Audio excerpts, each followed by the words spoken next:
편연해 주시기 바랍니다. 예수님의 이름으로 하나님 말씀 증거하도록 하겠습니다. 성경 말씀 마태복음 18장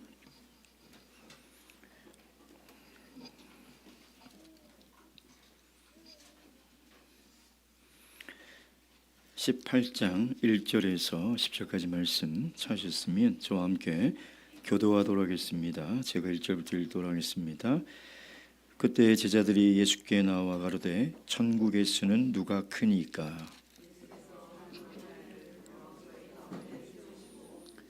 가라사대 진실로 너희에게 이르노니 너희가 돌이켜 어린아이들과 같이 되지 아니하면 결단코 천국에 들어가지 못하리라.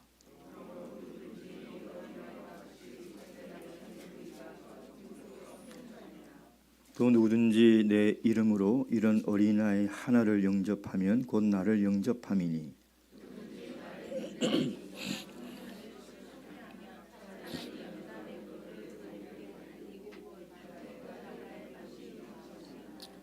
실족해 하는 일들이 있음을 인하여 세상에 화가 있도다. 실족해 하는 일이 없을 수는 없으나 실족해 하는 그 사람에게는 화가 있도다.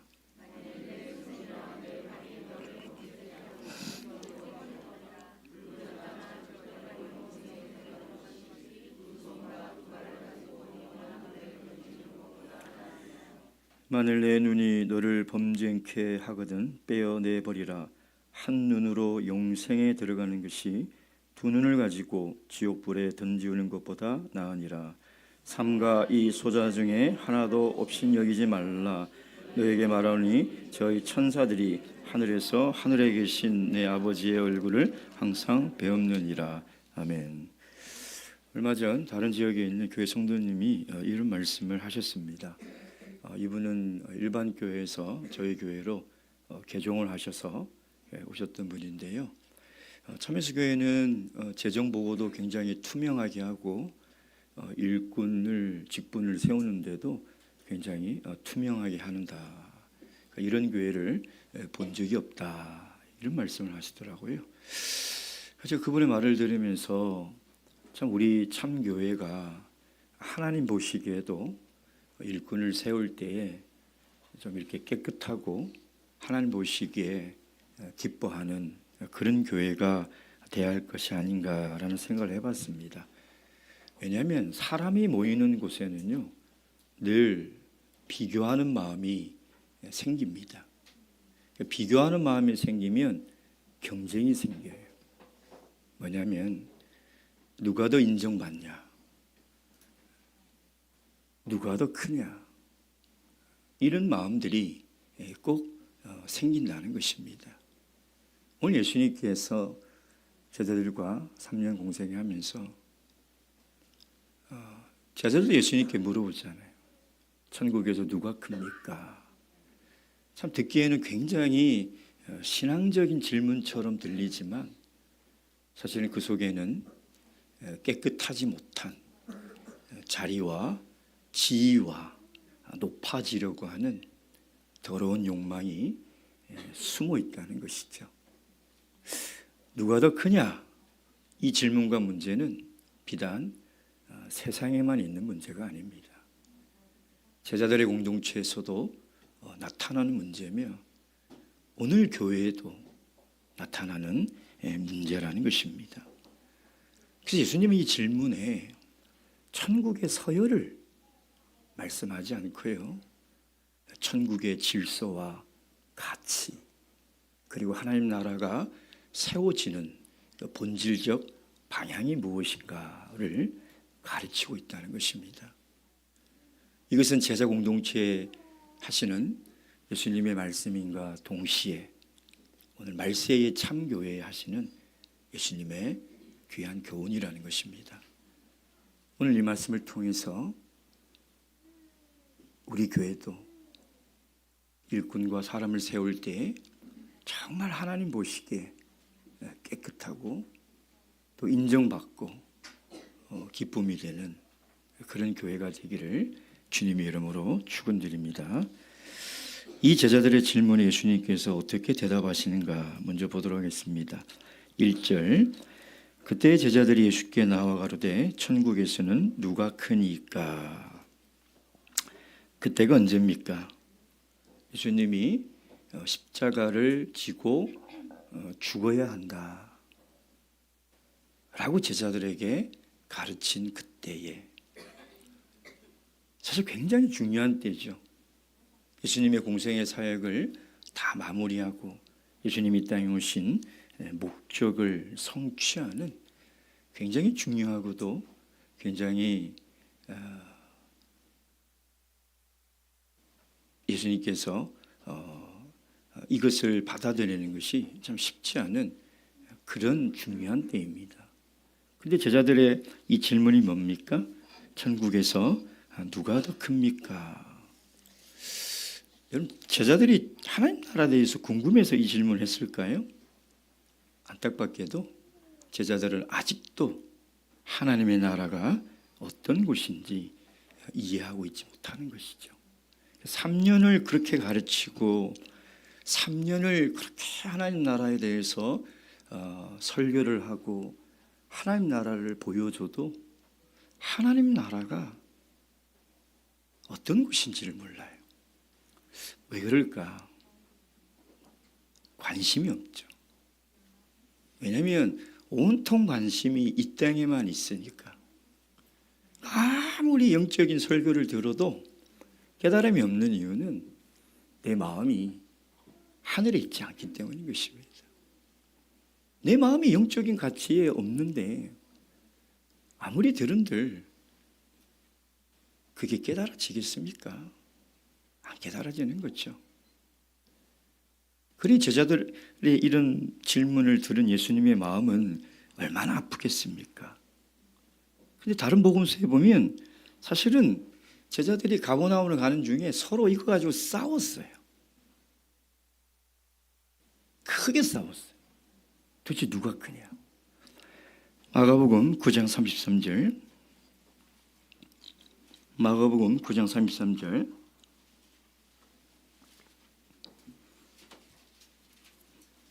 다 함께 읽겠습니다. 시작. 가버나움에 이르러 집에 계실새 제자들에게 물으시되 너희가 길에서 서로 토론한 것이 무엇이냐 하시되, 여기서 토론이라는 단어를 누가복음 9장 46절은 변론이라고 번역을 하고 있는데 이거는 다투다, 언쟁하다 이런 뜻이라는 거죠. 예수님은 지금 온통 하나님이 보내신 그 사명을 이루기 위해서 십자가를 져야 하는 이런 엄중하고도 중요한 그 시간에 제자들은 누가 더 크냐를 가지고 싸우고 있다는 것이죠. 왜 그랬을까요? 여전히 예수님께서 유대인으로 왔다는, 유대인의 왕으로 왔다는 그 의미가 영적인 세계라는 것을 깨닫지 못하는 거죠. 그래서 이 땅에 유대인을 왕으로 오셨으니 이 땅에 유대인의 왕자에 올라갈 때 누가 더 서열이 높을 거냐는 거죠. 예수님께서 이 땅에 이 땅에 왕국을 세울 때 누가 더 높은 자리에 올라가느냐, 그걸 서로 다투는 거죠. 그러니까 왜 제자들이 이 시점에서 이렇게 다투었을까요? 왜 그랬을까요? 우리가 마태복음 17장을 보면 그 이유를 조금 알 수 있습니다. 왜냐하면 예수님께서 변화산에 올라가실 때 누구만 데려왔나요? 베드로, 야고보, 요한이 3명만 데리고 올라갔거든요. 그럼 나머지 산 아래에 있는 9명의 제자들의 마음은 어땠을까요? 어땠을까요? 예수님께 서운한 마음도 있을 것이고 또 질투하는 마음도 있을 것이고 또 아쉬운 마음이 있을 거예요. 왜 나는 안 데려갔지? 왜 나는 안 뽑혔지? 나도 똑같이 예수님이 부르심에 순종하고 모든 것을 내려놓고 쫓았는데, 나도 똑같이 3년 동안 예수님의 말씀을 듣고 훈련받았는데, 나도 똑같은 제자인데, 여러분 이런 생각이 안 들었을까요? 이런 생각이 분명히 들었는 거예요. 그러니까 이들이 조급한 거예요. 예수님께서 왕좌에 올라가면 베드로와 요한과 야곱 이 세 사람에게 가장 높은 자리를 주고 우리들에게는 낮은 자리를 주겠구나. 공평하지 않다고 느끼는 거죠. 예수님께서 잘못됐다라고 그런 생각이 드는 거죠. 근데 예수님이 뭐라고 대답하십니까? 2절 3절 시작. 예수께서 한 어린아이를 불러 저희 가운데 세우시고 가라사대 진실로 너에게 이르노니 너희가 돌이켜 어린아이들과 같이 되지 아니하면 결단코 천국에 들어가지 못하리라. 천국에서 누가 큽니까? 라고 물어봤는데 예수님은 뭐라고 대답해요? 천국에 결단코 들어가지 못한다. 이건 굉장히 심각한 말씀입니다. 예수님이 결단코 천국에 못 들어간다. 이 굉장히 심각한 말씀입니다. 여러분, 이 뜻을 풀어 해석하면 하나님의 나라가 무엇인지를 모르고 여전히 세속적인 가치로 살아가면 제자라 하더라도 결단코 하나님 나라에 들어갈 수 없다라는 거예요. 예수님께서 그렇게 말씀하시는 거예요. 결단코 천국에 못 들어간다는 거예요. 얼마나 두려운 말입니까? 어떻게 하지 않으면 들어가지 못한다고 그랬습니까? 어린아이처럼 되지 아니하면, 어린아이처럼 어떻게 되라는 거예요? 어린아이가 가진 좋은 특징들이 있죠. 그걸 닮으라는 거예요. 예. 어린아이들이 가진 좋은 특징이 뭐예요? 천진난만하죠. 단순하죠. 복잡하지 않아요.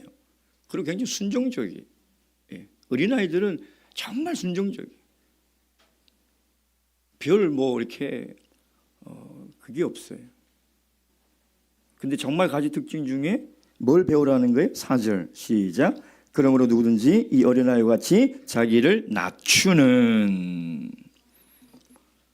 어린아이들의 겸손. 그러니까 이 겸손은 윤리적 겸손하고는 달라요. 뭐냐면 여기서 말하는 낮추는 겸손이라는 건 뭐냐면 어린아이들은 혼자 절대적으로 생존할 수 없기 때문에 반드시 부모를 의존해야 되는 그 마음, 결코 교만해질 수 없는 마음, 그 마음을 이야기를 하는 거고, 이야기를 하고 있는 거거든요. 그러니까 천국에서 누가 큽니까? 라는 이 제자들의 질문은 사실 잘못된 질문이에요. 왜? 하나님 나라에는 서열이 없는 거예요. 어린아이가 가장 높다는 말이 아니라 하나님 나라에는 크고 작고 높고 낮음이 없다는 거죠. 즉 교회 공동체는 세상과 다르다는 거예요. 하나님 나라는 세상과 다르다는 거예요. 여러분, 세상은 항상 시선이 높은 곳에 올라가 있어요. 어떻게 하면 높은 자리에 올라가서 내가 인정을 받을까? 그래서 내가 노력한 만큼 그 자리에 못 올라가면 참지를 못합니다. 내가 이만큼 성과를 내고 노력했는데 나를 인정해 주지 않아? 못 참습니다. 세상은 그래요. 그래서 인정 욕구가 있는 거죠. 근데 하나님 나라는 그게 없다는 거예요. 아니, 없어야 한다는 거예요. 하나님 나라의 높은 자리가 어디 있고 낮은 자리가 어디 있습니까? 제가 물어보겠습니다. 교회에서 누가 큽니까? 교회에서 누가 높은 자리에 앉아 있습니까? 어떻게 생각하십니까? 우리 교회에 누가 높은 사람입니까? 여러분, 그런 개념이 있습니까? 목자가 높습니까? 장로가 높습니까? 집사입니까? 직무의 의장입니까? 임원입니까? 누가 높습니까? 만약 우리 교회의 직분을 세상의 서열처럼, 계급처럼 그렇게 인식하고 있다면 우리 교회가 어떻게 될까요? 직분을 맡은 사람은 분명히 교만해집니다. 자기가 높다고 생각하는 거예요. 여러분, 정말 조심해야 돼요. 직분자들은. 직분이 벼슬이 아니에요. 직분이 계급이 아니에요. 왜 예수님은 낮아지라고 했는데 왜 직분자들이 그걸 계급처럼 생각합니까? 왜 서열처럼 생각합니까? 그럼 직분을 못 받은 사람은 어떻게 될까요? 서운한 거예요. 나는 열심히 신앙생활하고 나도 똑같이 세례성령 받고 똑같이 오랫동안 신앙생활하고 열심히 예배 참석했는데 왜 나는 안 뽑히지? 여러분, 교회가 만약 이렇게 된다면 우리 교회가 어떻게 될까요? 정말 일꾼을 세울 때마다 몸살을 앓을 겁니다. 하나님 보시기에 깨끗하지 않아요. 하나님 보시기에 잘못된 인간의 욕망을 가지고 있는 공동체에 하나님께서 어떻게 역사하십니까? 하나님은 그런 곳에 함께하지 않으십니다. 하나님 보시기에 정말 깨끗해야 되잖아요. 교회 직분은 하나님이 세우는 거예요. 믿음의 분량대로, 은사대로 하나님이 필요한 시기에 하나님이 세우는 것이 직분이에요. 여러분, 그래서 직분을 맡는 것이 중요한 것이 아니라 내가 참된 그리스도인이 되는 것이 중요한 거예요. 천국에 가는 것이 내가 참된 그리스도인이 되지 못해서 못 가는 거지, 내가 직분을 못 맡기 때문에 천국을 못 가는 게 아니에요, 여러분. 근데 그 직분 때문에 시험에 들고 교만해서 실족하고, 그 직분 때문에 불만이 생기고 비교하는 의식이 들고 서운한 생각이 들고, 이런 그 세상 조직이죠. 교회와 세상이 다를 게 뭐가 있습니까? 하나님의 일은요, 내가 하고 싶어서 하는 것이 아닙니다, 여러분. 성경 어디를 보십시오. 하나님이 다 부르셔서 기름 부으고 선택하시고 하나님이 택하시는 거예요. 하나님의 절대 주권이에요. 세상은 내가 하고 싶다고 해서 하고, 하기 싫으면 안 하면 되는 거지만 하나님이 시키는 일은 절대 그럴 수가 없는 겁니다. 내가 하기 싫어도 하나님이 맡겨주셨으면 감사함으로 순종하는 거예요. 여러분, 그런 교회가 돼야 돼요. 내가 할 수 있는 능력이 없어도 하나님이 맡겨주시면 믿음으로 주님의 능력을 간구하고 그 일에 충성하는 거예요.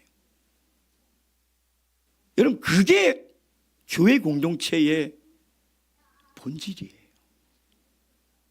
그걸 믿어야 되고 그걸 믿고 순종해야 되는 거예요. 3절 말씀 보세요. 진실로 너희에게 이르노니. 예수님의 마음이 느껴지십니까? 진실로 내가 너희들에게 말하는데 너희가 어떻게 하라고요? 어떻게 하라고요? 돌이키라는. 이 말은 무슨 말입니까? 회개하라는 거예요. 하나님 나라의 가치와 원리를 아직도 이해하지 못하고 내가 높니 네가 높니 라는 세상적 가치로 싸우고 있는 너희들, 돌이켜 회개하지 않으면 결단코 천국에 들어갈 수 없다는 거예요. 제자라도 돌이켜 회개치 않으면 천국에 들어갈 수 없다는 거예요, 여러분. 제 얘기가 아니라 예수님의 말씀으로 여러분 들으셔야 돼요. 그래서 예수님께서 4절에 뭐라고 그랬어요? 그러면 누구든지 이 어린아이와 같이 자기를 어떻게 하는 자? 낮추는 자. 이게 한글 성경으로 겸손이라고 번역이 되는데 원문은 우리가 생각하는 윤리적 도덕적 겸손이 아니에요. 이 낮추는 말이 뭐냐면 굴욕을 당하고 멸시를 당하고 모함을 당하는 데까지, 이런 뜻이에요. 이 단어가. 그럼 찾아보시면 그 말은 뭐예요? 자존심이 저 바닥까지 낮추라는 거예요. 낮추라는 거예요. 여러분, 교회의 일은요 반드시 오해와 상처를 받습니다.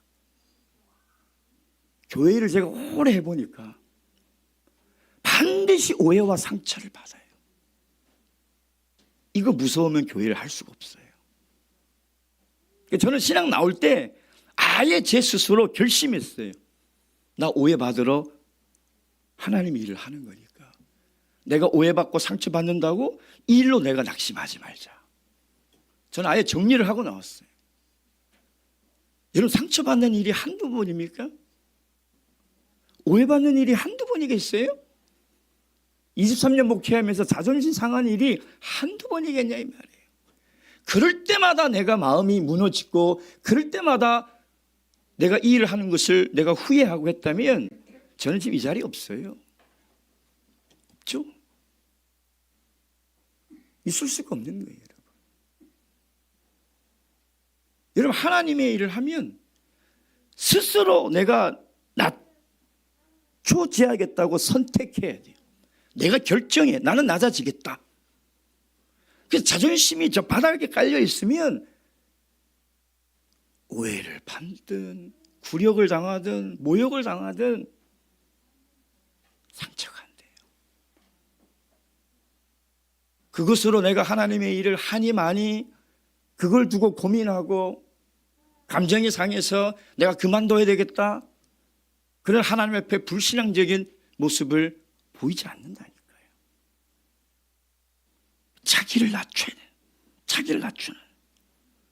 여러분, 자기를 낮추는 이것은 하나님 나라의 공동체를 이끌어가는 가장 중요한 가치예요. 이게 가장 중요한 가치. 이걸 선택하지 않으면 교회는 일꾼을 세워도 문제고요, 세워진 일꾼도 불행해지는 거예요. 여러분, 예수님께서 자기를 낮추기로 선택하지 않았다면 어떻게 됐을까요? 예수님께서 우리에게 보여주신 겸손이 무엇인지 바울 사도가 이야기하잖아요. 빌립보서 2장 5절에서 8절 말씀. 빌립보서 2장 5절에서 8절 말씀.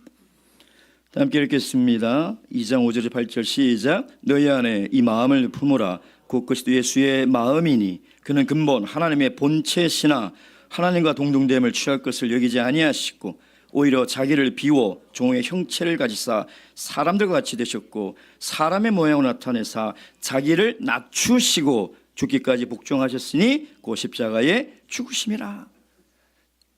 내가 낮춰지겠다는 것을 선택했다는 거예요. 내가 본체 하나님이나 그와 동등된 존재나 내가 낮아지겠다는 거예요. 우리가 이 마음을 품으라는 거예요. 이걸 배우라는 거예요. 그게 예수님의 질문 같지도 않은 질문에 대한 예수님의 대답이요, 교회 공동체에 대한 가르침이라는 겁니다. 두 번째, 예수님께서 어떤 경고를 이어서 하십니까? 5절 6절 말씀 보시겠습니다. 5절 6절 시작.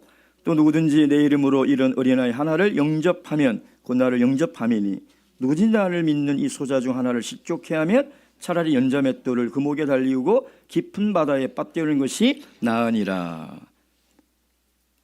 여러분, 이 5절의 어린아이는 단순히 문자적으로 어린아이를 말하는 게 아닙니다.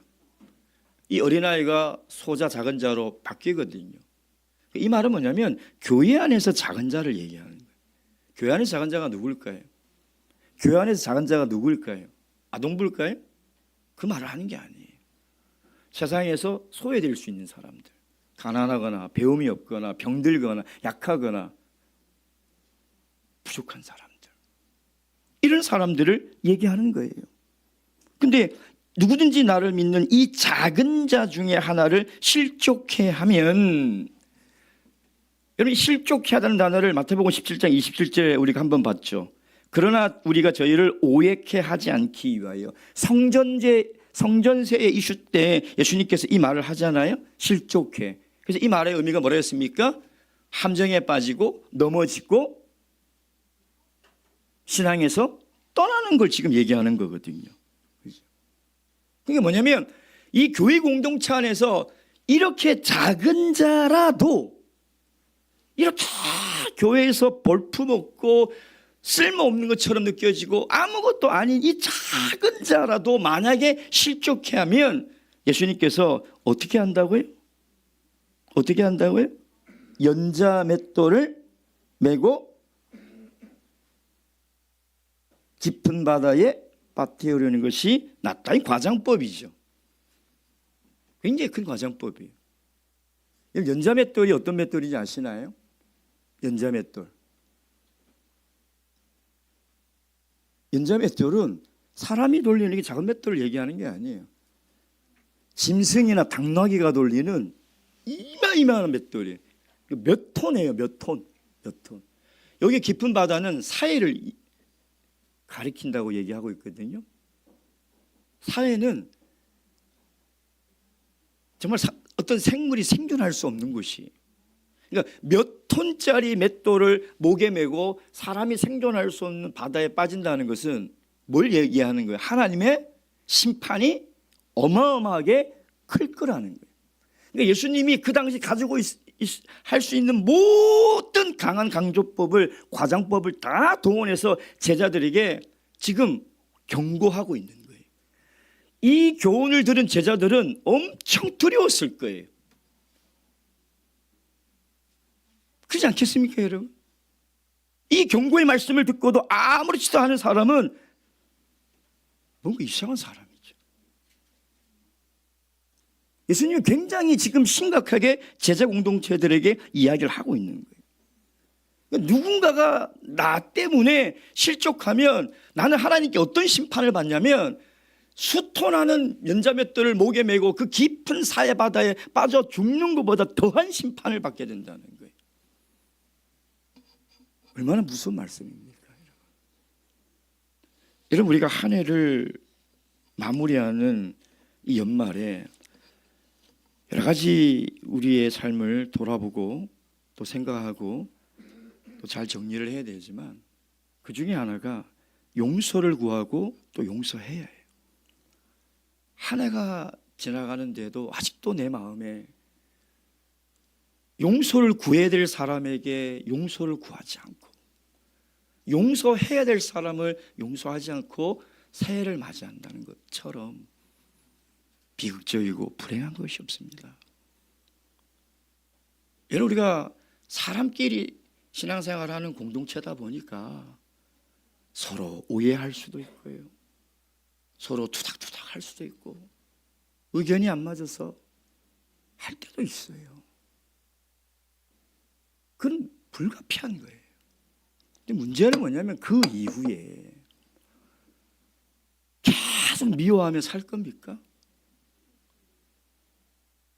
계속 그 마음 가지고 시간만 보낼 겁니까? 이번 주에 어떤 성도님이 그런 얘기를 해요, 저한테. 목사님, 4년이 너무 빨리 지나간 것 같아요. 벌써 떠난다고 하시니까 아쉬워요. 그래서 뭐라고 할게요? 아쉬운 분도 있지만 또 이것을 기다린 분도 있었을 겁니다.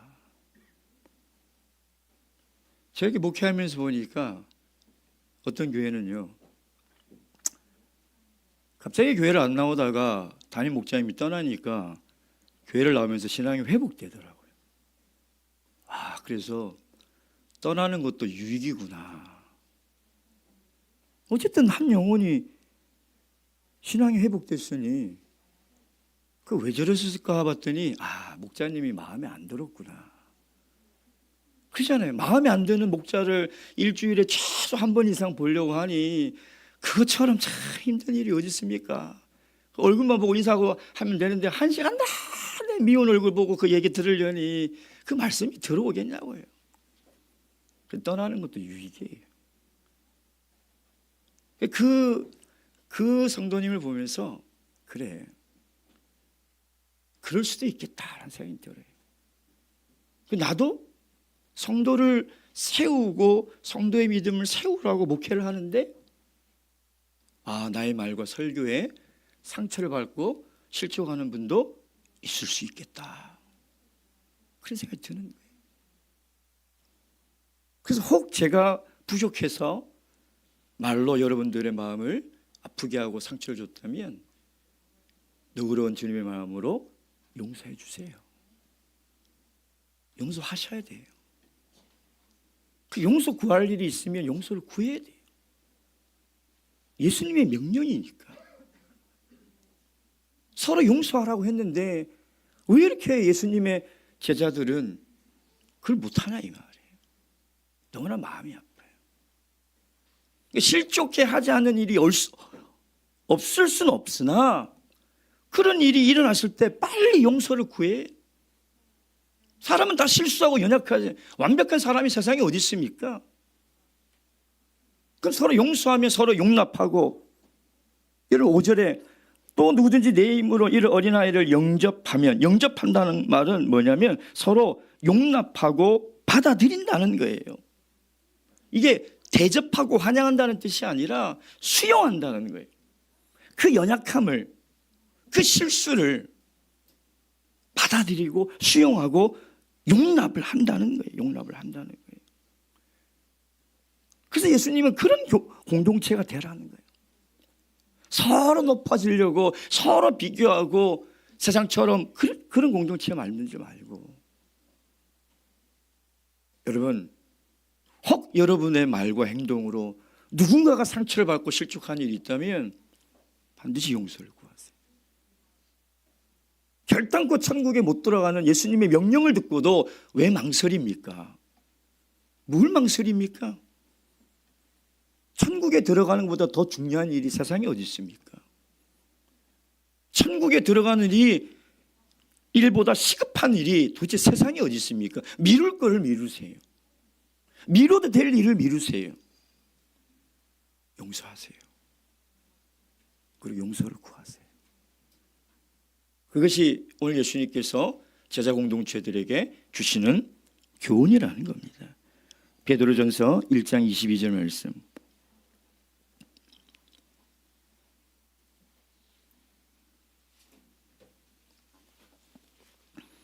베드로전서 1장 22절 다 함께 읽겠습니다. 시작. 너희가 진리를 순종함으로 너희 영혼을 깨끗하게 하여 거짓이 없이 형제를 사랑하기에 이르렀으니 마음으로 뜨겁게 피차 사랑하라. 아멘. 저는 우리 교회 공동체가 서로 용납하고 실족해 하는 일이 없을 수는 없으나 용서하고 용서를 구하고 서로 피차 뜨겁게 거짓 없는 사랑을 나누는 그런 공동체가 되어 가시길 바랍니다.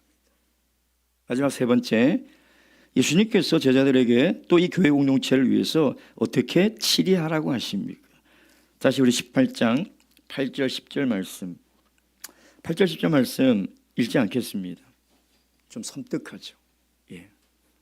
손이고 뭐고 잘라버리고 눈도 빼버리라고 하니 무슨 조폭 영화도 아니고 그렇죠. 너무나 잔인하고 무섭게 들립니다.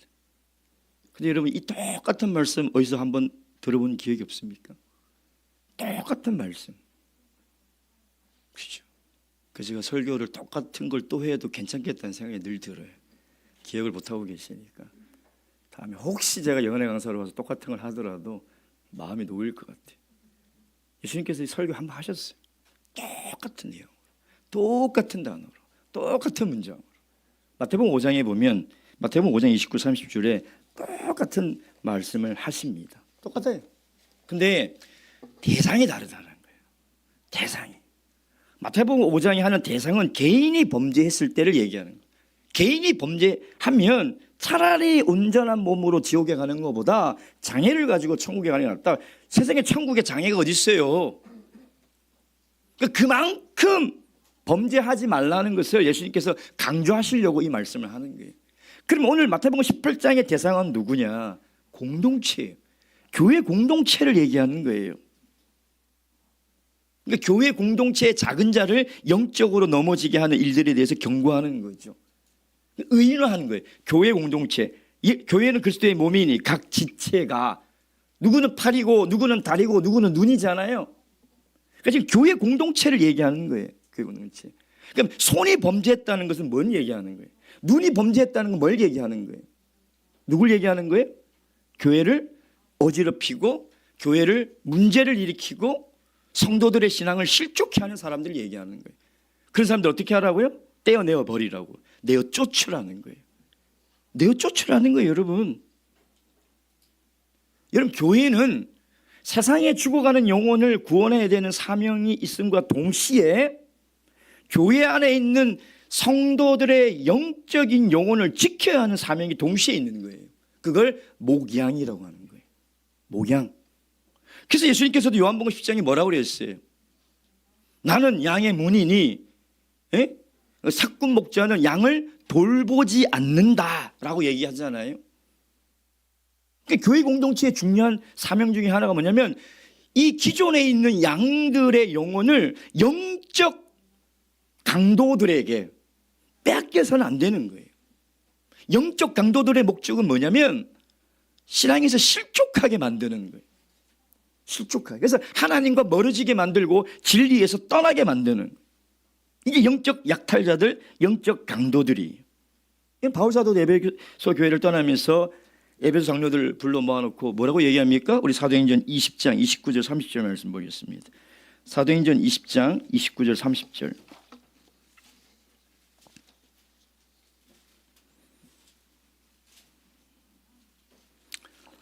사도행전 20장 29절 30절 다 함께 읽겠습니다. 시작. 내가 떠난 후에 흉악한 이르가 너희에게로 들어와서 그 양떼를 아끼지 아니하며 또한 너희 중에서 제자들을 끌어 자기를 쫓게 하려고 어그러진 말을 하는 사람들이 일어날 줄 내가 아노니.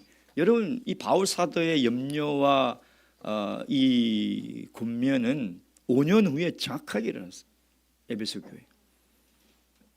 에베소 교회에 영적 강탈자들이 들어와서요, 에베소 교회를 얼마나 어지럽게 한지 몰라요. 예. 그런 사람들을 내어 쫓으라는, 떼내라는 거예요, 여러분. 디모데전서 4장 1절 말씀 보겠습니다. 디모데전서 4장 1절 말씀.